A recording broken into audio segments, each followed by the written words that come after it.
Assalamualaikum warahmatullahi wabarakatuh. Alhamdulillah hamdan syakirin. Asyhadu an la ilaha illallah syahadatan mukhlisin.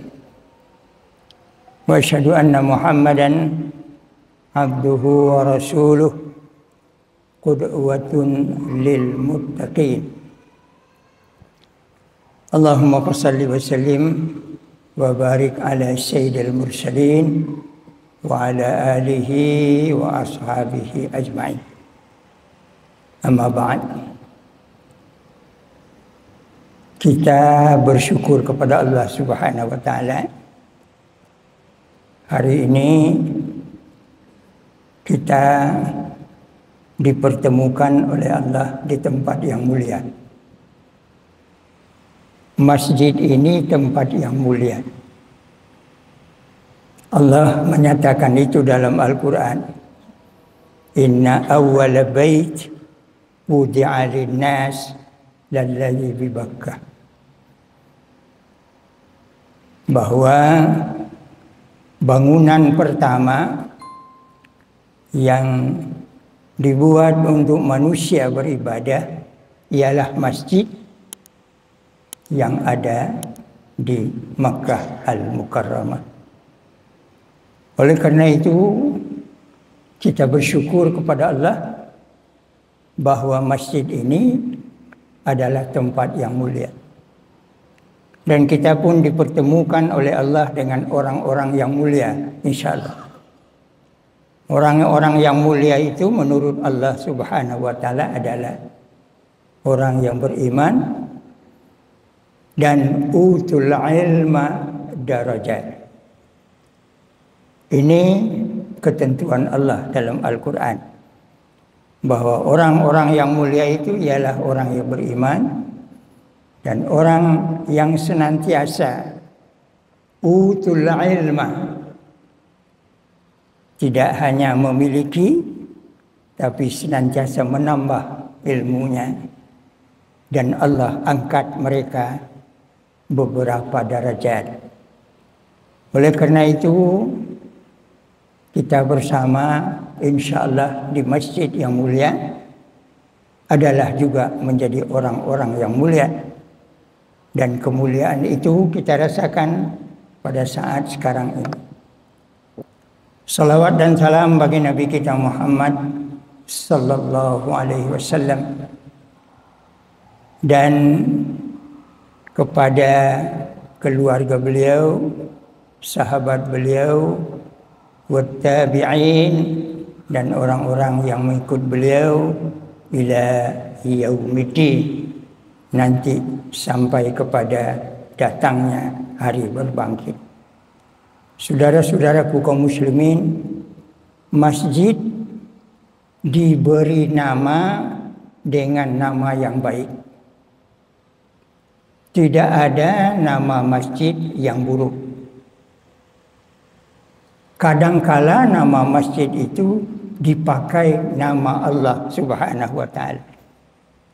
Karena itu tidak jarang nama masjid Masjid Akbar, Masjid Al-Jabbar, masjid bermacam-macam namanya yang diambil dari nama Allah. Kemudian ada pula yang diberi nama dengan nama-nama sifat yang disenangi seperti muhsinin, seperti ikhlas dan lain-lain sebagainya. Sementara masjid kita sekarang ini memakai nama orang yang mulia, yaitu Masjid Syekh Ahmad Khatib Al-Minangkabawi. Buya mengingatkan kepada kita semua, hendaknya kita awasi, jangan masjid ini berganti nama dengan Masjid Saka. Saka itu adalah gulo tabung. Dikenal baik, ditampek produknya. Kalau di awak, di Salim Pawang Tanah Datar, di Balingka, Sungai Landi, Matua, Lawang. Di Malaysia tidak dikenal orang lain Saka. Jangan dirubah nama Musaji Syekh Ahmad Khatib Al-Minangkabawi ko jo Musaji Saka. Tolong diingatkan itu. Undangan yang dikirimkan kepada Buya, daftar pengajian wirid di Masjid Saka. Biarlah, karena umur saya sudah tua, saya ingatkan itu. Sementara nama Syekh Ahmad Khatib Al-Minangkabawi dikenal di seluruh dunia Islam. Syekh Ahmad Khatib Al-Minangkabawi dikenal secara global. Saka tidak dikenal orang secara global. Jadi mengelola masjid ini tidak sembarang menurut hati kita. Al-Quranul Karim menjelaskan bahwa masjid itu wajib dijaga. Wa ahidna ila Ibrahim wa Ismail an tahhira baiti. Diwasiatkan kepada Ibrahim dan Ismail supaya antahira baiti, supaya mereka berdua membersihkan rumahku, masjid. Untuk apa? Littaifin wal akifin warruk'is sujud. Untuk orang yang bertawaf, untuk orang-orang yang i'tikaf, untuk orang yang rukuk dan sujud. Berarti pembinaan masjid menurut Al-Quran. Karena Al-Quranlah yang menyatakan nama masjid itu. Hanya dalam Al-Quran bertemu kata masjid. Innama ya'muru masajidallah. Dan dinyatakan sangat bahwa masjid itu milik Allah, bukan milik Pemda. Pemda boleh membiayai, boleh mendirikan, tapi pemiliknya Allah Subhanahu wa taala. Bajaleh-jaleh membangun masjid kok, bajaleh-jaleh pula mengelolanya. Nah, oleh karena itu posisi masjid posisi yang sangat istimewa. Kalau kita baca di dalam Al-Quranul Karim pada surat Taubah ayat 17, A'udzubillahi minasyaitonirrajim, Bismillahirrahmanirrahim. Ma kanal musyrikin an ya'muru masajidallah. Artinya juga bahwa tidak pantas orang musyrik meramaikan masjid Allah. Karena itu hati-hati memilih pengurus masjid.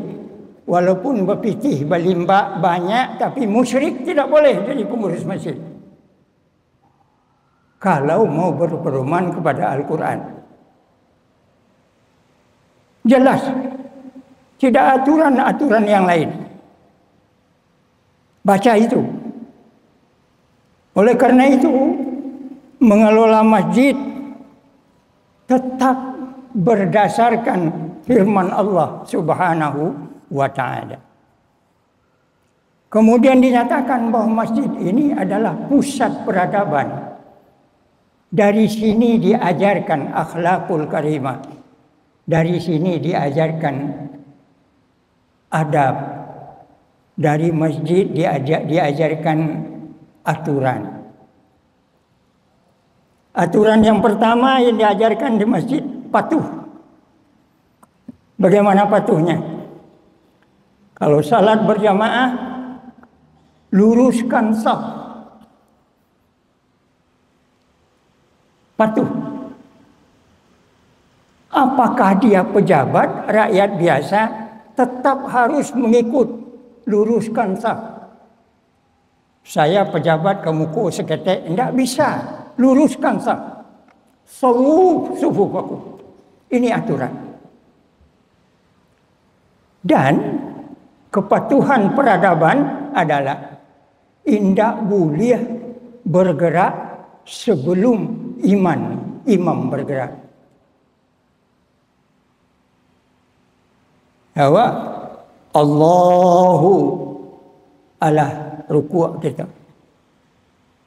Padahal kata Nabi kita, siapa yang mendahului imam, kepalanya akan diganti dengan kepala keledai. Itu kan kaji biasa. Kinilah bara banyak kepala awak nak berganti je kepala keledai. Kalaulah berganti kepala ko je kepala keledai, kebenaran tak masuk lagi. Nah, oleh kerana itu tidak boleh bergerak sebelum imam bergerak. Allahu Akbar baru kita bergerak. Ini peradaban. Oleh kerana itu peradaban itu dimulai dengan menambah ilmu. Peradaban dimulai dengan falsafah kebudayaan, kata orang sekarang. Dan bagi kita di Sumatera Barat, falsafah kebudayaan kita jelas.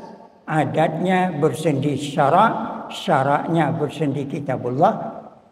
Artinya syariat lebih menentukan dan syariat ditentukan oleh kitabullah. Karena itu saya berupaya sangat untuk mencarikan wakaf bagi Al-Quran, bagi Masjid Raya Syekh Ahmad Khatib Al-Minangkabawi. Alhamdulillah sudah 2 kali. Kali yang pertama 100, kali yang kedua sekarang 200. Al-Quran itu sumber pengetahuan. Al-Quran itu membacanya saja, kata Rasulullah, 1 huruf 1 kebaikan. Coba dibaca. Bismillahirrahmanirrahim. Berapa huruf? 20 huruf. Bismillahirrahmanirrahim saja kita baca, kita mendapat 20 kebaikan yang akan diberi oleh Allah Subhanahu wa ta'ala. Itu ada di dalam Al-Quranul Karim. Nah, oleh kerana itu Al-Quran yang wakaf di masjid kita ini boleh dibawa pulang. Karena ada orang yang tak sanggup membeli Quran. Al-Quran saja sekarang ada harganya 50.000. Kalau dibawa minum pagi 5 kali minum lontong. Bagi yang miskin lebih baik makan lontong daripada membeli Al-Quran. Nah, oleh kerana itu Al-Quran yang ada di masjid boleh dibawa pulang, boleh diminta dengan syarat seizin pengurus masjid. Jangan dibawa saya. Kecekkan, ambo perlu Al-Quran kau ambo bawa pulang, bawalah. Bagi orang yang berwakaf itu senang hatinya. Karena setiap kali orang membaca Al-Quran, setiap kali dia mendapat upah dari wakafnya. Jadi peradaban membangun rasa kepedulian. Peradaban menghancurkan sikap individualisme. Peradaban irhamu man fil ardi yarhamukumullah wa man fis sama. Sayangilah penduduk bumi, niscaya Allah akan menyayangimu dan yang di langit pun akan menyayangimu. Ini peradaban. Nah, oleh karena itu sumber peradaban kita adalah Al-Quran. Saya berjanji, selama saya masih hidup, kalau masih kurang Al-Quran itu, tolong diberitahu ke saya akan usahakan. Walau sampai 1000 buah pun, insya Allah. Sekarang yang sudah dibagi kemari 300, 400. Kalau diperlukan 600 lagi, insya Allah saya usahakan. Boleh dibawa pulang. Karena jangan sampai indah amuh membaca Al-Quran dek karena pitih paralu pembeli lontong. Sederhana kalimat Buya. Boleh marah, boleh setuju, boleh tidak setuju. Tetapi kesempatan yang terbaik dia sampaikan, ya, qulil haq walau kana murran. Katakan yang benar walau pahit sekalipun. Pengajian kita tidak boleh panjang-panjang. Waktunya hanya diberi 15 menit, tidak lebih, kecuali yang ada peringatan sebelumnya. Sebuya tidak mau melanggar itu, maka 15 menit persis. Assalamualaikum warahmatullahi wabarakatuh.